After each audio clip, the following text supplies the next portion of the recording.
once you said my name, I will never be the same. Halo, perkenalkan saya Patrick. Saya akan membahas video presentasi tentang pemanfaatan energi panas yang dibuang kondensor oleh sistem AC sentral.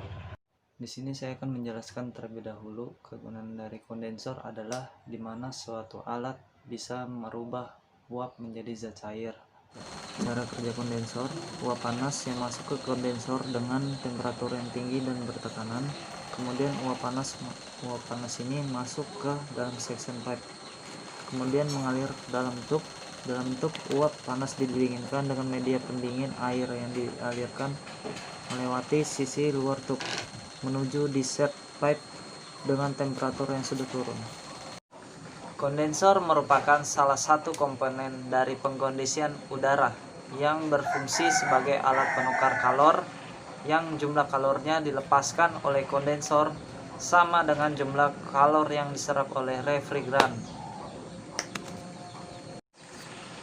Sistem pengkondisian udara adalah suatu proses di mana udara itu didinginkan, dikeringkan, dibersihkan, dan disirkulasi. Dan selanjutnya jumlah dan kualitas dari udara yang dikondisikan tersebut dikontrol.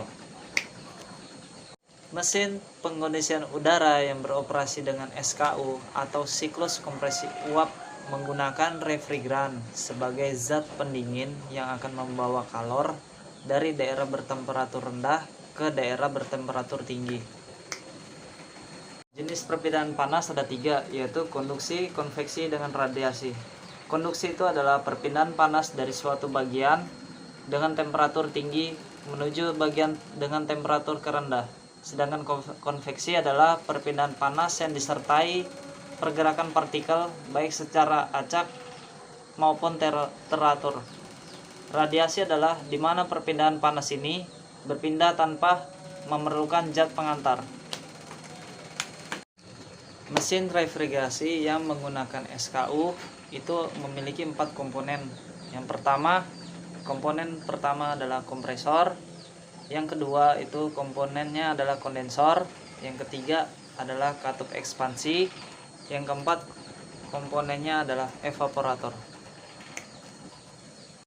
Dan ini adalah sebuah AC sentral yang dimana proses pendingin udaranya terpusat pada suatu tempat dan kemudian ditransferkan ke semua ruangan yang terhubung. Performance mesin refrigerasi SKU dihitung berdasarkan prinsip keseimbangan termodinamika. Yang pertama, kapasitas pendingin, yaitu kapasitas pendingin itu atau efek refrigerasi merupakan jumlah energi yang diserap oleh refrigeran di evaporator dalam basis massa. Dan yang kedua, kerja kompresi. Besarnya kerja kompresi sama dengan selisih entalpi uap refrigeran yang keluar dari kapasitas pendingin kompresor dengan entalpi uap refrigeran yang masuk kompresor. Dan yang ketiga, kalor yang dibuang di kondensor. Kalor yang dibuang kondensor ini adalah dari refrigeran menuju ke kondensor sama dengan kalor yang diserap refrigeran di evaporator ditambah dengan kalor yang setara dengan kerja kompresi di kompresor. Yang keempat itu koefisien prestasi atau COP. COP ini adalah coefficient of performance atau koefisien prestasi yang dipergunakan untuk menyatakan kinerja dari siklus refrigerasi. Dan yang kelima, keseimbangan kalor. Yang keenam adalah terakhir, daya yang dibuang di kondensor. Energi panas yang terbuang dari kondensor pada mesin pendingin ini umumnya dibiarkan terbuang begitu saja. Energi panas ini sebenarnya dapat dimanfaatkan untuk keperluan pemanas air yang hemat energi. Sekian presentasi dari saya, kurang lebihnya mohon dimaafkan. Terima kasih.